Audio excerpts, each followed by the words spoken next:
Hello all, I'm back again, and I'm reading from The Phantom Tollbooth by Norton Juster with illustrations by Jules Pfeiffer. And this time it's Chapter 4, Confusion in the Marketplace. So Milo and Talk have just entered the marketplace, and they think it's going to be quite exciting. Indeed it was, for as they approached, Milo could see crowds of people pushing and shouting their way among the stalls, buying and selling, trading and bargaining.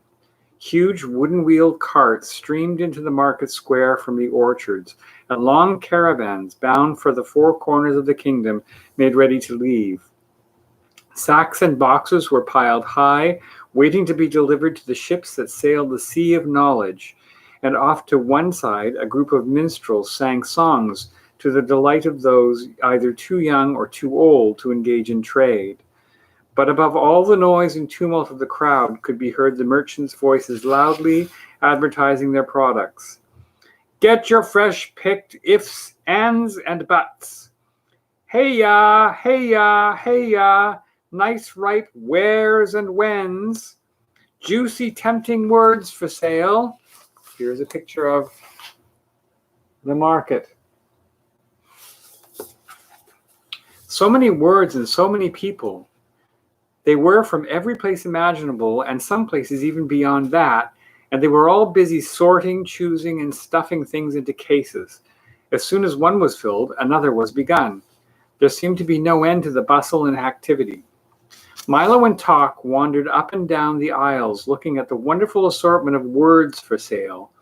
There were short ones and easy ones for everyday use, and long and very important ones for special occasions, and even some marvelously fancy ones packed in individual gift boxes for use in royal decrees and pronouncements. Step right up, fancy, best quality words right here, announced one man in a booming voice.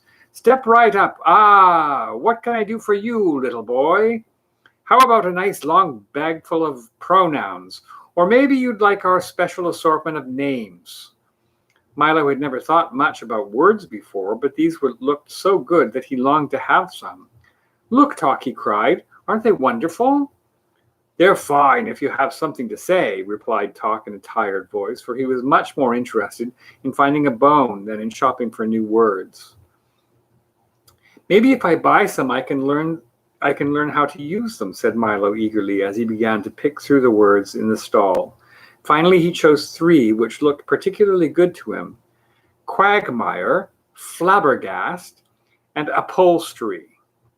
He had no idea what they meant, but they looked very grand and elegant. How much are these? He inquired, and when the man whispered the answer, he quickly put them back on the shelf and started to walk on. Why not take a few pounds of happy? Advised the salesman. They're much more practical and very useful for happy birthday, happy new year, happy days, and happy-go-lucky. I'd like very much too, said Milo, or perhaps you'd be interested in a package of goods, always handy for good morning, good afternoon, good evening, and goodbye, he suggested. Milo did want to buy something, but the only money he had was the coin he needed to get back through the toll booth, and Talk, of course, had nothing but the time. No, thank you, replied Milo. We're just looking. And they continued on through the market. As they turned down the last aisle of stalls, Milo noticed a wagon that seemed different from the rest. On its side was a small, neatly lettered sign that said, "Do it yourself." And inside were 26 bins filled with all the letters of the alphabet from A to Z. These are for people who like to make their own words, the man in charge informed him. You can pick any assortment you like or buy a special box complete with all letters, punctuation marks, and a book of instructions. Here, taste an A. They're very good. Milo nibbled carefully at the letter and discovered that it was quite sweet and delicious, just the way you'd expect an A to taste.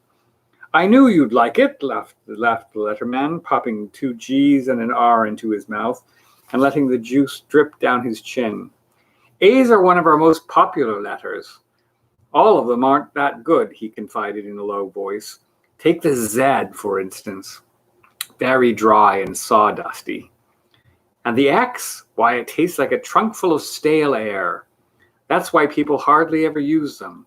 But most of the others are quite tasty. Try some more. He gave Milo an I, which was icy and refreshing, and Talk a crisp, crunchy C. Most people are just too lazy to make their own words, he continued, but it's much more fun. Is it difficult? I'm not much good at making words, admitted Milo, spitting the pits from a pea. Perhaps I can be of some assistance. ASSISTANCE,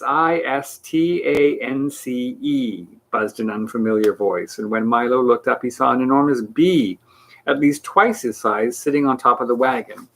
Here's Milo and the bee. I am the spelling bee, announced the spelling bee. Don't be alarmed, ALARMED. Talk ducked under the wagon, and Milo, who was not overly fond of normal-sized bees, began to back away slowly. I can spell anything, ANYTHING, he boasted, testing his wings. Try me, try me. Can you spell goodbye? Suggested Milo as he continued to back away. The bee gently lifted himself into the air and circled lazily over Milo's head. Perhaps, PERHAPS, you are under the misapprehension. MISAPPREHENSION, that I am dangerous, he said, turning a sharp loop to the left. Let me assure ASSURE you that my intentions are peaceful. PEACEFUL. And with that he settled back on top of the wagon and fanned himself with one wing. Now, he panted, think of the most difficult word you can and I'll spell it. Hurry up, hurry up. And he jumped up and down impatiently. He looks friendly enough, thought Milo, not sure just how friendly a friendly bumblebee should be, and tried to think of a very difficult word. Spell vegetable, he suggested, for it was one that always troubled him at school. That's a difficult one, said the bee, winking at the letterman. Let me see now. He frowned and wiped his brow and paced slowly back and forth on top of the wagon. How much time do I have? Just 10 seconds, cried Milo excitedly. Count them off, Talk. Oh dear, oh dear, oh dear, oh dear, the bee repeated, continuing to pace nervously.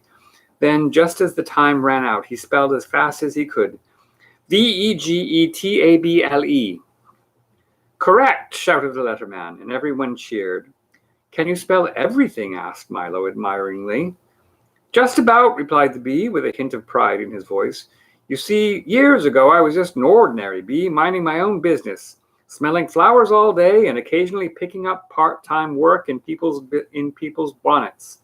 Then one day I realized that I'd never amount to anything without an education. And being naturally adept at spelling, I decided that balderdash, shouted a booming voice.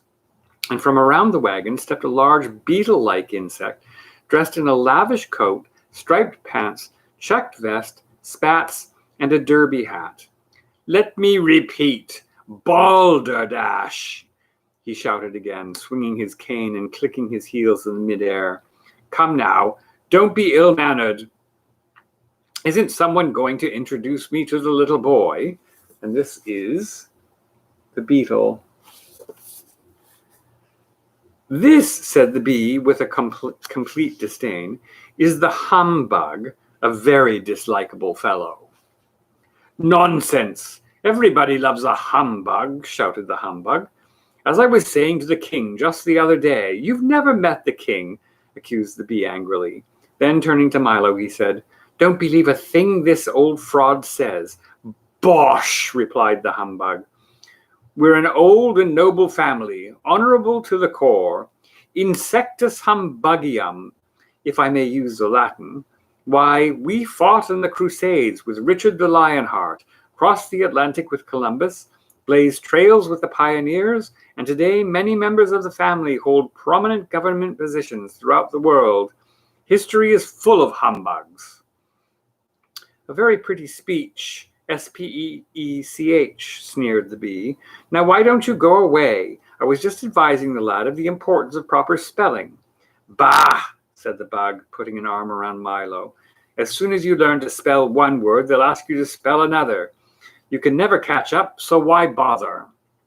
Take my advice, my boy, and forget about that. As my great-great-great-grandfather George Washington, humbug, used to say, you, sir, shouted the bee very excitedly, are an impostor, imposter, who couldn't even spell his own name. A slavish concern for the consumption of words is the sign of a bankrupt intellect, roared the humbug, waving his cane furiously. Milo didn't have any idea what this meant, but it seemed to infuriate the spelling bee, who flew down and knocked off the humbug's hat with his wing. Be careful, shouted Milo, as the bug swung his cane again, catching the bee on the foot and knocking over the box of W's. Here's the humbug whacking at the bee. My foot, shouted the bee. My hat, shouted the bug, and the fight was on. The spelling bee buzzed dangerously in and out of range of the humbug's wildly swinging cane as they menaced and threatened each other, and the crowd stepped back out of danger. There must be some other way began Milo, and then he yelled, watch out! But it was too late. There was a tremendous crash as the humbug, in his great fury, tripped into one of the stalls, knocking it into another, then another, then another, then another, until every stall in the marketplace had been upset, and the words lay scrambled in great confusion all over the square. The bee, who had tangled himself in some bunting, toppled to the ground, knocking Milo over on top of him, and lay there shouting, help, help, there's a little boy on me. The bug sprawled untidily on a mound of squashed letters, and Talk, his alarm ringing persistently, was buried under a pile of words. That's the end of chapter 4. Next is Short Shrift, and we'll be reading that in a day or two. So I hope everyone's doing well. I hope you're enjoying the readings. If you are, please hit like and subscribe in the YouTube box below. Always feel free to leave comments, and take care for now.